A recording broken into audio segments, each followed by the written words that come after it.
When I was alive, William got tired of me, handed me divorce papers, and married the woman he loved who was pregnant. I died in a car accident on his wedding day, but he went crazy after I died. Later I came back to life. William assured me. I didn't get together with her.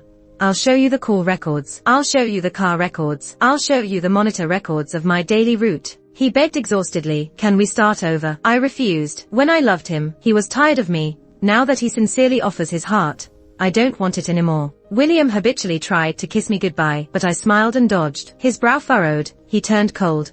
How else are you going to make trouble? I've already apologized for Grace. I smiled lightly and said, I'm not making trouble. I just have a cold. Don't want to give it to you. William stared at me. Nancy, if you're afraid I'll betray you, this isn't a good way to keep me, you know. I raised my head to him, laughed out loud and said, okay, go to work. Grace is still waiting for you. William's expression darkened. He slammed the door and left. I kept smiling, then went to his brother Tom's room, and gently asked him, are you hungry? Let's go downstairs for breakfast. Tom, standing by the window, turned his face at my words. His dark and calm eyes softened slightly when he looked at me, and nodded gently, okay. As I went downstairs with Tom, William called me again, Nancy, sorry for drinking with Grace and coming home late the other day, but I was just drunk, nothing happened. This is my third apology to you. Please stop being childish and creating trouble. Got it. I handed the milk to Tom, feeling nothing inside, even finding it somewhat funny. I knew nothing happened between them now, but I also knew what would happen in the future. Because I was someone who had died once. This was my resurrection. In the last life, I watched William and Grace getting closer and closer, cried, shouted, tried to stop them, but could do nothing. I could only watch William grow more tired and distant, spending more and more nights away. Eventually, he handed me divorce papers when Grace got pregnant. I went to find William on their wedding day to try to make him change his mind, but had a car accident. In the emergency room, with my last strength, I tried to call him, but he didn't answer. It was Grace who did, in a victorious tone. Please don't disturb my husband. Keep your distance from married men. I threw the phone in despair, lost all will to live. As I closed my eyes for the last time, feeling pain and cold, lying lonely in the hospital, my parents were abroad.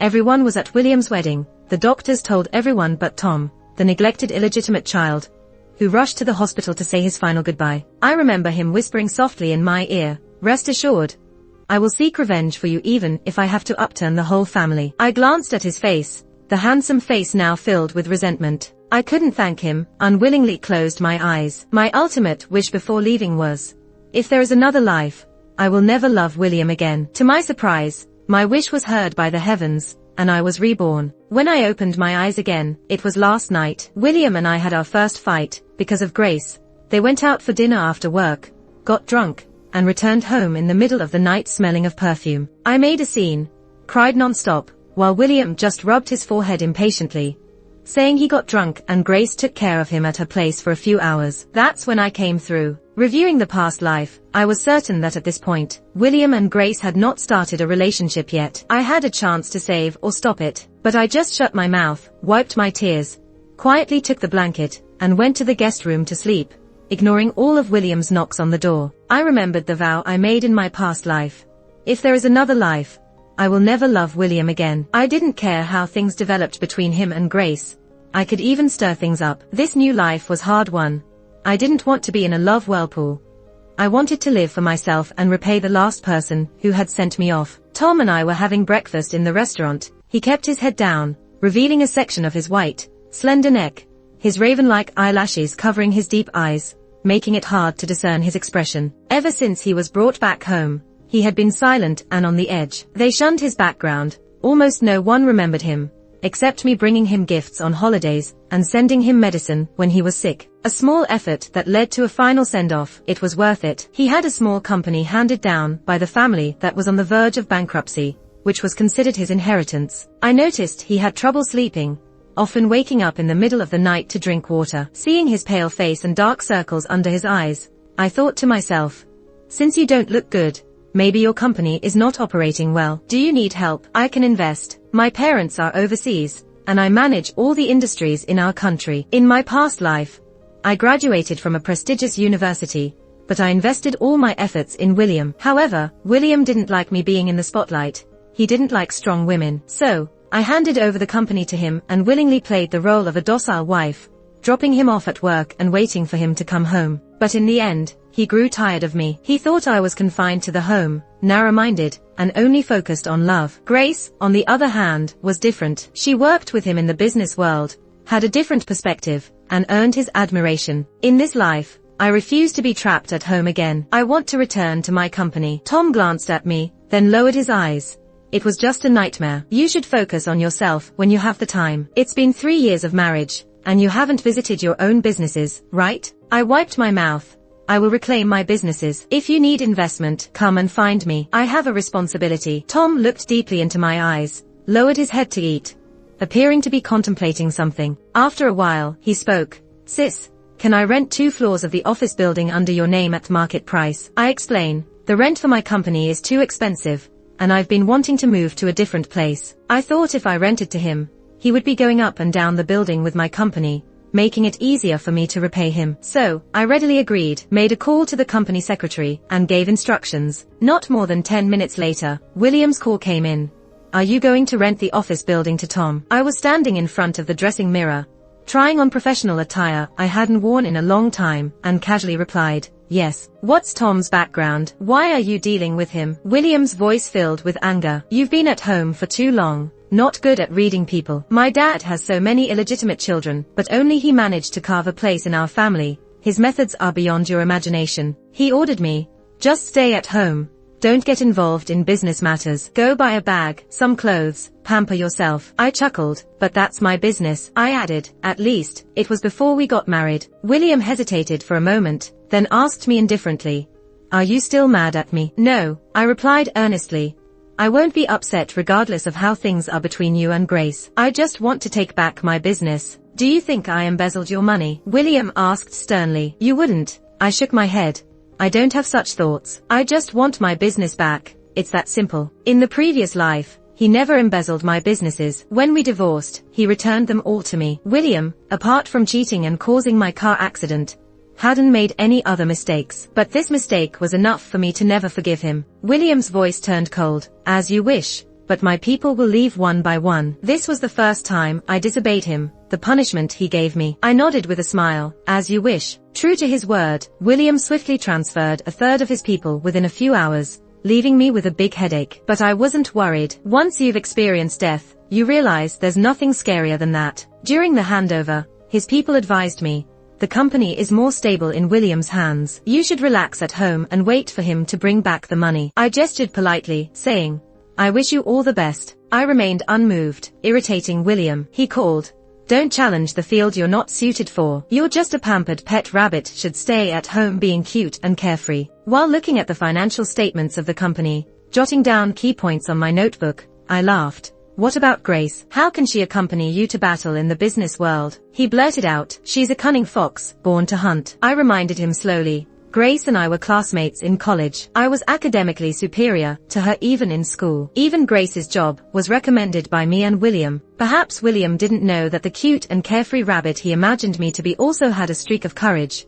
Hence the saying, a rabbit kicking an eagle. In the past life, I used that courage to face death. This lifetime, I'll use it to face life. Late that night, William returned home at 1 in the morning. He smelled of Grace's favorite perfume and a hint of alcohol. I was sitting under the light, reviewing reports when I casually said, take a bath before sleeping. William's eyebrows furrowed coldly. Why aren't you causing a scene tonight? I stretched lazily. I have other things on my mind. Business dinners are normal, right? William stared at me, as if not used to this new version of me. He seemed to still be waiting for me to cry and ask for explanations. Instead, I walked into the bathroom, removed the face mask, and went about my skincare routine calmly. He followed me, standing at the doorway, watching me through the mirror as he began to explain. I dined with a client, Grace got drunk, so I took her home. I gave him a thumbs up. My husband is the best boss. Good luck to you and your secretary. Good luck. Speeding towards Grace getting pregnant soon. By then, I would have sorted out the company affairs, hired new people, and could present him with the remaining 2/3 of the company's management team, along with the divorce agreement, all as a gift. But William's expression darkened. Good luck isn't used in this context. He reached out to me. Nancy, don't be stubborn. Be good, okay? I smiled. William didn't know the truth about himself. He loved the cunning fox while expecting me to be the good girl. I walked past him, picked up the duvet. You go to sleep first. I'm still recovering from a cold. I'll sleep in the adjacent room. William's face turned dark. He grabbed my arm, gritting his teeth. Do you think I will never change? And that's why you're so cocky? I raised an eyebrow at him. That's right. I pushed his hand away, went to the guest room. I was confident, because my confidence was based on my heart, which no longer loved. Dead hearts fear nothing. I heard William's heavy footsteps, downstairs, door closing, car starting, all in one swift motion. After a while, I saw Grace's social media account, no image, just 2 words, heartbreaking. I commented with a grin.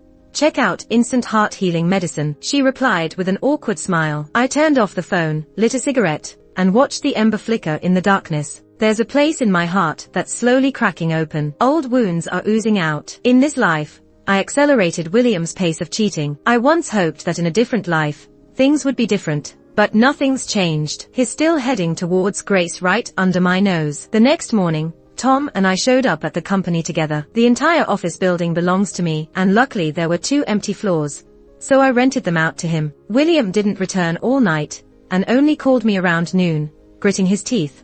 What's your relationship with Tom? Why are you being disobedient because of him? I calmly replied, the vacant floor just means losing money. If Tom can pay market price, then I'll rent it to him. What's the problem? You're too concerned. Isn't he your brother? I've told you, he's cunning. Keep your distance from him. William said coldly, if he's suddenly moving downstairs to your building, he definitely has ulterior motives. Don't come crying to me later to clean up the mess. I politely smiled and said, all right. Thank you for the warning. Is there anything else? William, Nancy, when will you stop being unreasonable? William was close to losing his temper. My patience has limits. Glancing at Tom, who was eavesdropping nearby, I gestured for him to leave and chuckled.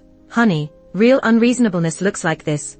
Where were you last night? Show me the car's GPS. Your call records. William fell silent. After a while, he sighed and reluctantly told me to behave, then hung up the phone. I sighed too. In the previous life, his subtle traces drove me to the brink of insanity, and I once pushed him to the limit like this. I still remember the disdain in his eyes. He said Grace would never inspect him like this. He said that even if something happened between him and Grace, it was because I forced his hand. Now, I don't investigate anything about him, but he doesn't seem too pleased either. Tom sat across from me, took a sip of tea and said, you're unhappy. Trying to force a smile, I replied, quarrels aren't supposed to make you happy. Tom lowered his gaze and covered his emotions. He said I have ulterior motives towards you. I shrugged it off and casually asked, do you? Tom suddenly looked up, his dark eyes reflecting my figure. Yes. Not holding back, I smiled and said, what do you want? Tell me, and I'll offer it to you. I remember wrongs, and more so, kindness. The past life's gratitude must be repaid in this one. Tom just quietly sipped his tea, not saying a word,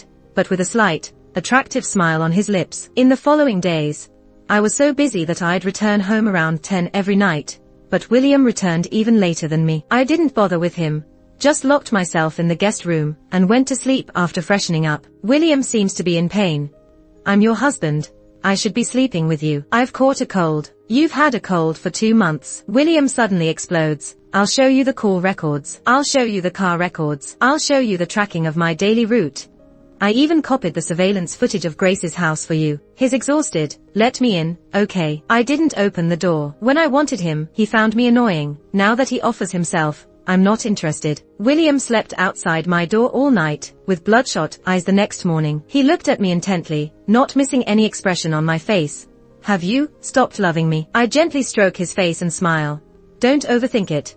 I just have a cold. In a previous life, I might have been moved, hugged him and cried bitterly. But in this life, I just quietly watched him storm off after slamming the door. Having died once, people can become more ruthless. William didn't come home for several days. Grace called me, concerned. What's going on between you and William? He's been so down these days, always calling me to drink late at night. I stared at the files on the computer and asked her several business-related questions. Grace is competent at work, so why not utilize her skills? Grace was puzzled by my response. You care more about your company than about the fact that William isn't coming home. She implied something. He always calls me to drink, and constantly complains that you are immature. Aren't you afraid of being replaced in the long run? Perhaps by me, right? I stared at the computer absent-mindedly and asked. Grace paused. I just can't bear to see William in pain. I just want to comfort him. I smiled and repeated her words from a past life verbatim. Please refrain from bothering my husband. Keep your distance from married people. Grace was speechless. She didn't say anything and hung up. I stared at the computer for a while. In this life, I still couldn't handle Grace's provocations. The crack in my heart began to ache again. It turns out that in this life, one can still remember the pain from the previous life so vividly. At the peak of my pain, William called.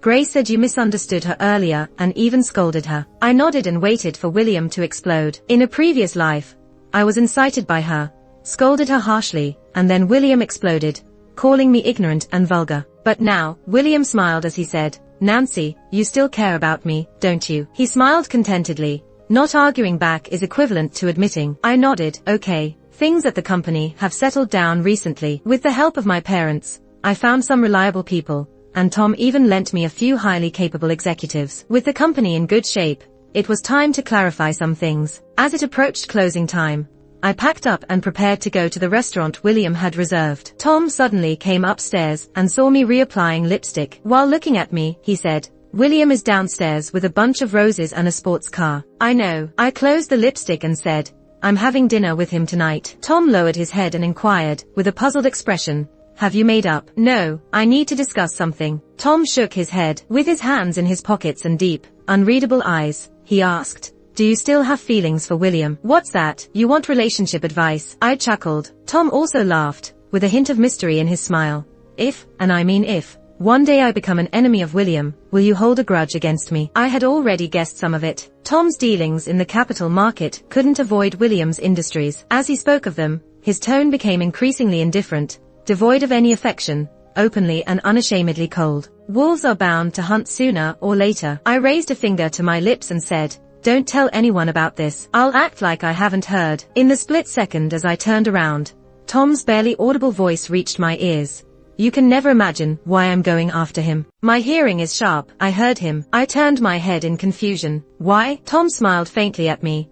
I said it was because I had nightmares. Do you believe that? A ludicrous excuse, but I still nodded. I do. Because in his eyes, I saw not only my shadow, but also deep-seated unease and fear. It must have been a very terrifying dream. Downstairs, William stood by the sports car with a huge bunch of roses, attracting the attention of passers-by. They all looked at me with envy, but I felt it was unnecessary. When he first pursued me, he was sincere, passionate, and willing to bare his heart and soul. Everyone said I would be very happy, and I thought so too. But then he cheated. I died. The past moments of tenderness turned into smoke and dissipated. I took the flowers, threw them into the car, and said, no need to spend so much, it's just for show. He put his arm around me, I dodged, and got into the car. I saw the disappointment on William's face, but pretended not to notice. At the restaurant, William ordered a table full of dishes I loved. I fell silent. In a previous life, when I wanted to reconcile with him, I once invited him to dinner here. In the same spot, he inadvertently ordered a table full of dishes Grace loved. It broke my heart. We argued, but he didn't admit it. After that falling out, Grace got pregnant. Now, sitting in the familiar place, looking at the table of dishes catering to my taste, I couldn't eat. There was a vague ache in my heart. I knew it was the naive girl from the past crying in my heart. William sighed. It seems like we haven't been out together in a long time. I nodded. Since you met Grace. A hint of embarrassment flashed across William's face.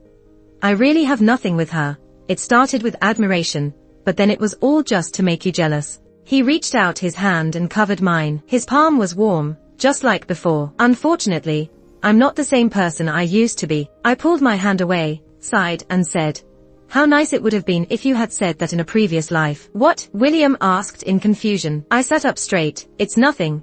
I wanted to talk to you about something today. I have something to say as well. William said, Nancy, I want to pursue you again. I interrupted him, but I want a divorce. William was stunned, seemed to not understand. He even asked me with a smile, what did you say? Leaning forward, I said, I want a divorce, William. I want to divorce you. William hesitated and seemed to retreat. I leaned forward again, saying, William, we don't need to continue. I've drafted the divorce agreement. If your people at my company need it, I can return it to them. Furrowing his brows, William took out a cigarette, lit it, took a deep drag, remembered it was a non-smoking restaurant, and put it out. He took a deep breath and asked, with a slight frown, why? Is it because of Grace? I hesitated. It made some sense. After all, in my previous life, Grace's pregnancy led to my divorce and subsequent car accident. William saw my hesitation, slammed the table heavily, and growled, I really didn't touch her. I just wanted to see you in a fuss. Confused, I said, but you don't like me fussing, do you? Did he have a mental breakdown in the last life, or did he mutate in this life? I don't like you being hysterical,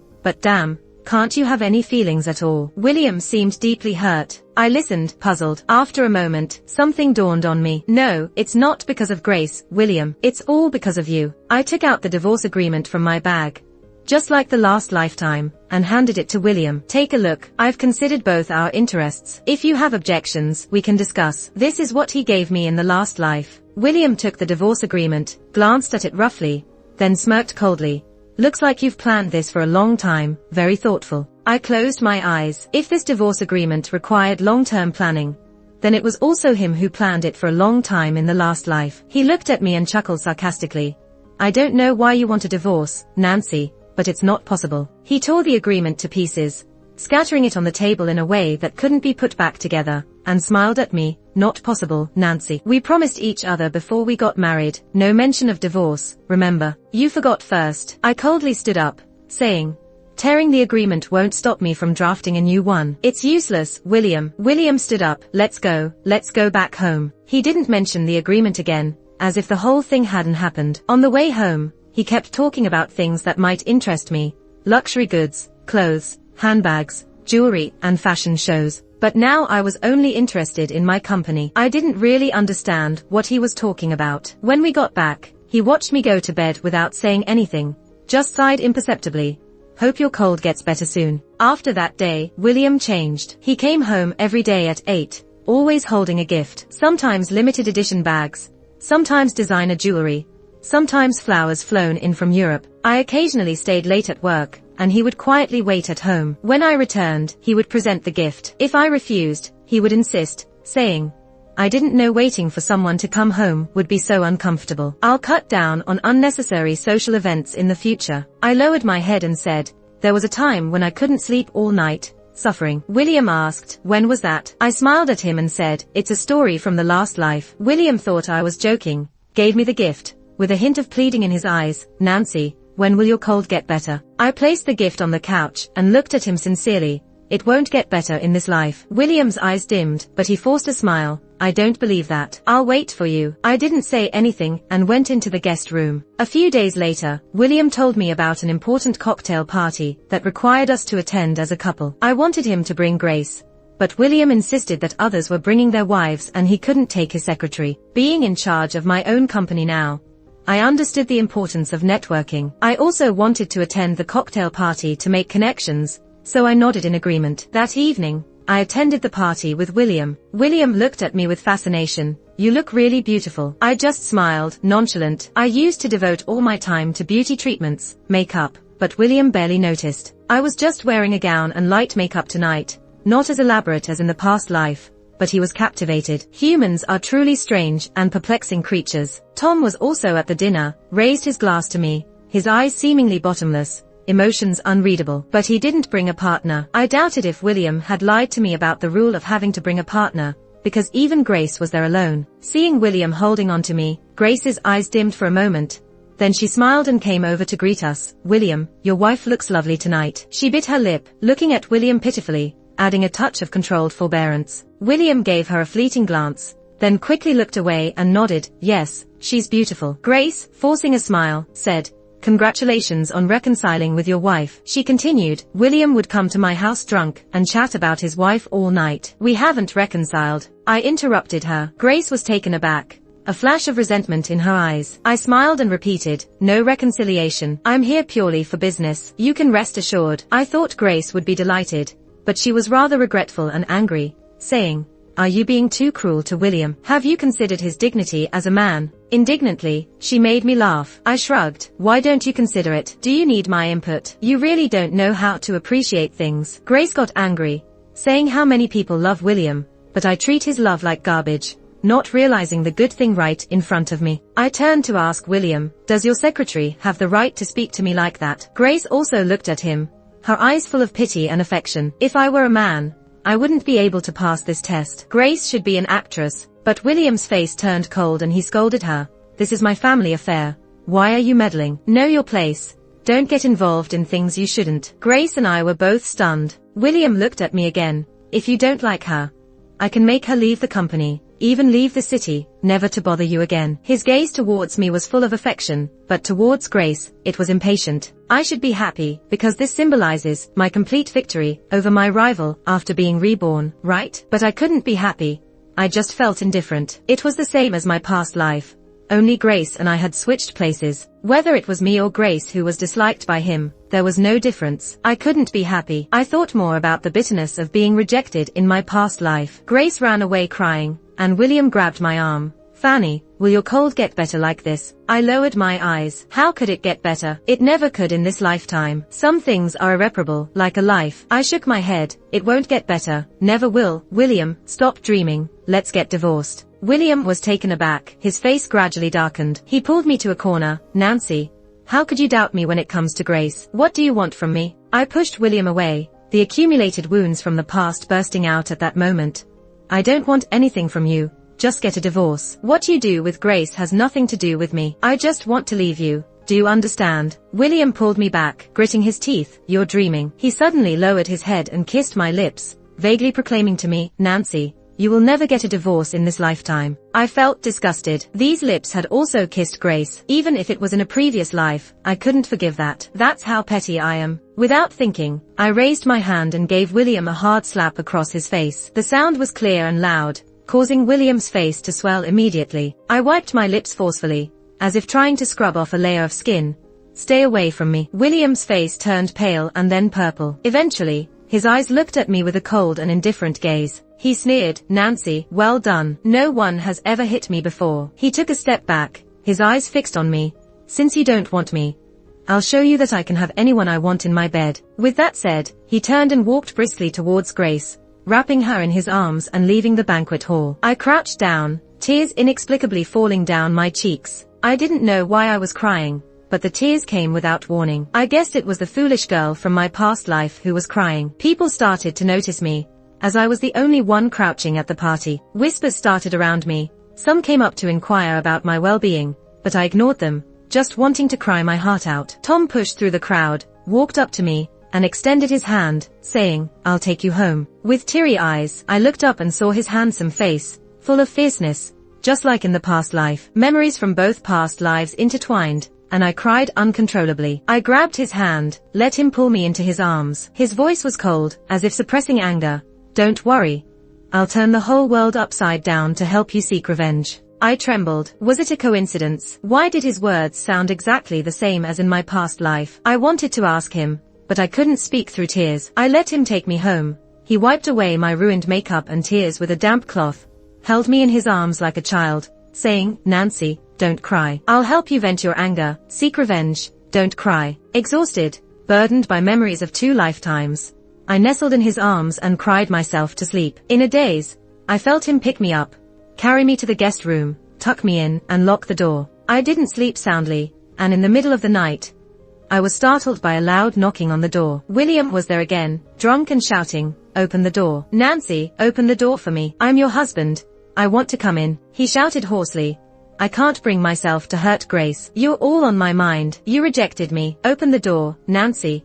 I won't allow you to reject me. Tears streamed down my face once again. Memories of lying alone in the hospital waiting to die overwhelmed me. I flung the door open and slapped William across the face. William stood there, shocked. Before he could react, I slapped him again. With tears streaming down my face, I cried out, William, I lost my life for you. A life. Can you get it back? I sobbed. When I was dying in the cold hospital, you were getting married to Grace. I called you begging for a change of heart, but you wouldn't even pick up the phone. You cut off my lifeline. I didn't die in a car accident. I died at your hands. William stood there dumbfounded, opened his mouth, but didn't know what to say. I crouched down, covering my face. Some things, once done, have a predestined end, and no one can change that. William tried to reach out to help me. Nancy, I understand.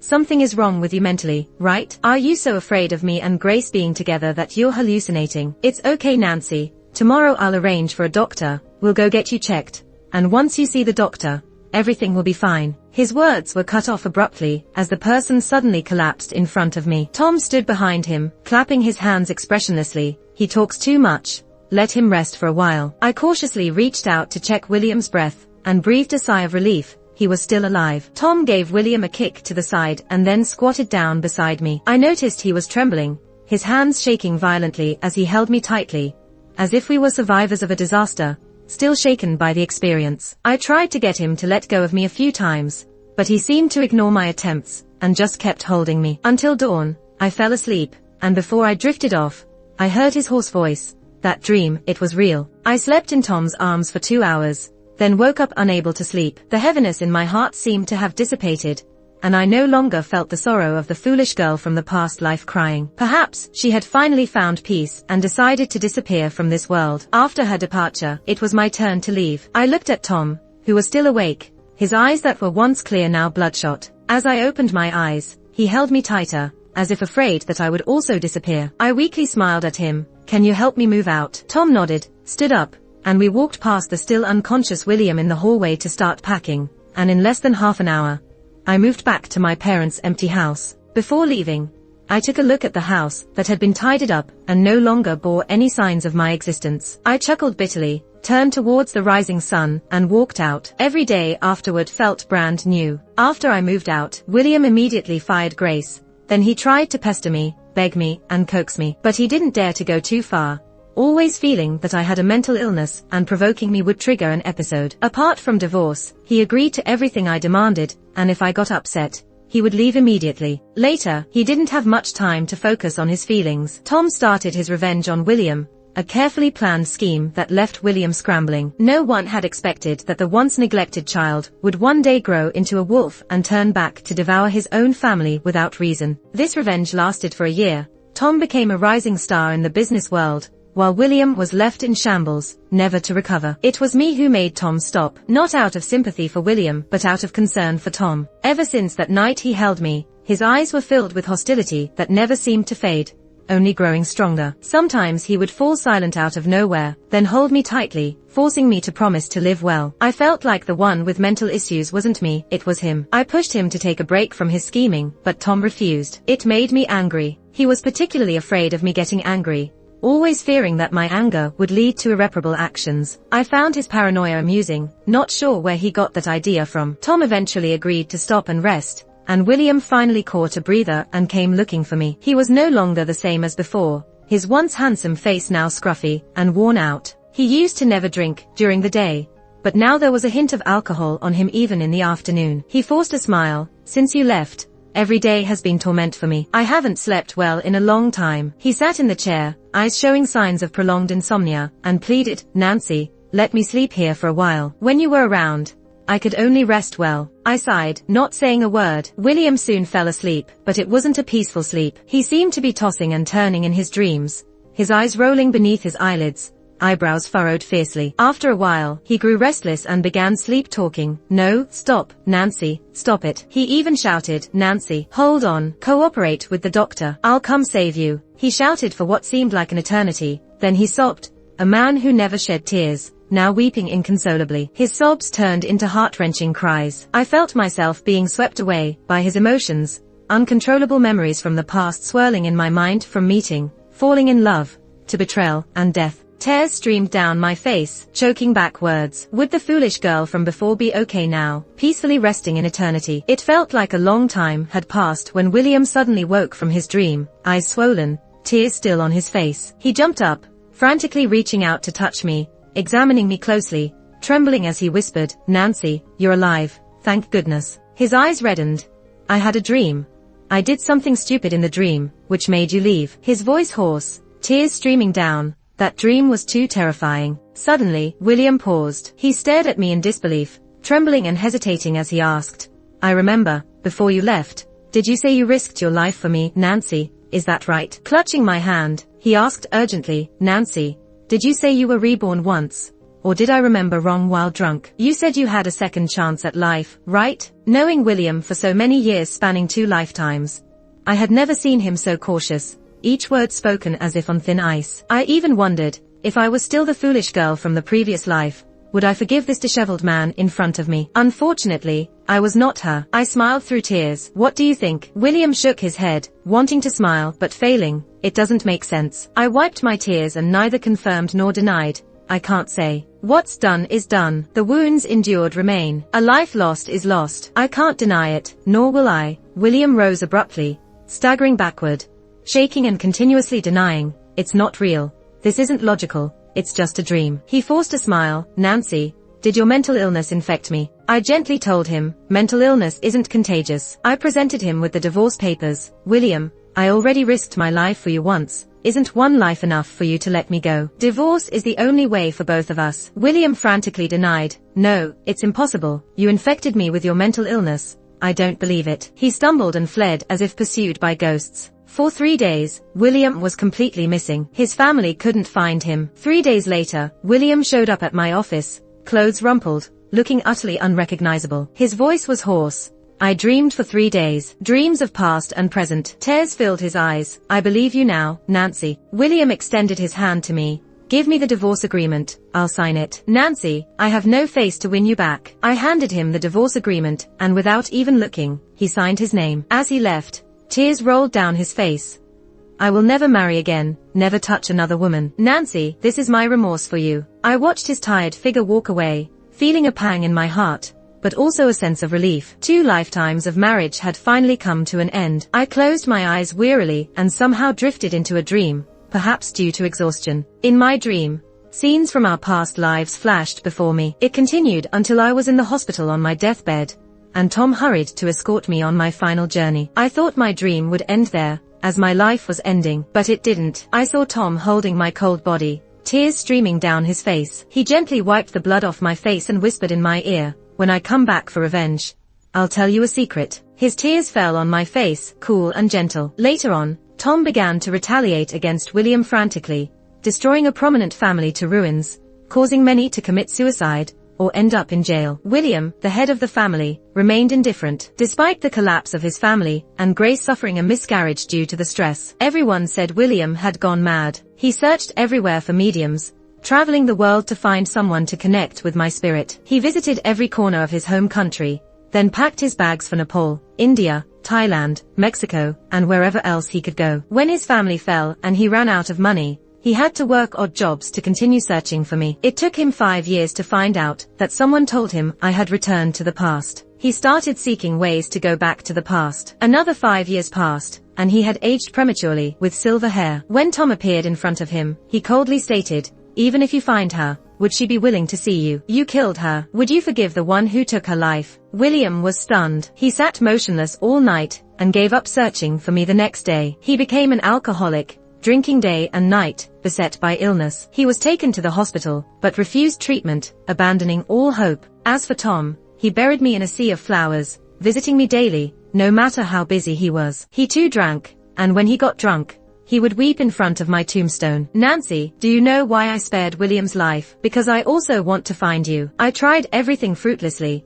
so I had to rely on William. At least he, like me, hasn't forgotten you. Maybe if there's one more person in the world who thinks of you, you'll come back. He would murmur to himself in front of my grave. Nancy, when everyone else looked down on me, only you would smile at me, care if I had a fever, or was hungry, sneak gifts to me, and feed me medicine. He said, I promised to tell you a secret. The secret is, from the first time you smiled at me, I fell in love with you. No one smiles more beautifully than you. And so, he kept watch at my grave for a lifetime, never marrying. When I woke up from the dream, exhausted and tearful, I rushed downstairs to find Tom, but couldn't. I called him, where are you? After a moment of hesitation, Tom replied, I'm in a garden. I hadn't heard of Tom visiting any garden, but a sudden intuition led me to the flower sea in the dream. I drove straight to the location, and indeed found him amid a vast sea of delicate colors. His figure was slender, and his eyes seemed dazed, as if he had just awakened from a dream. Without time to be surprised, he reached out his hand to me.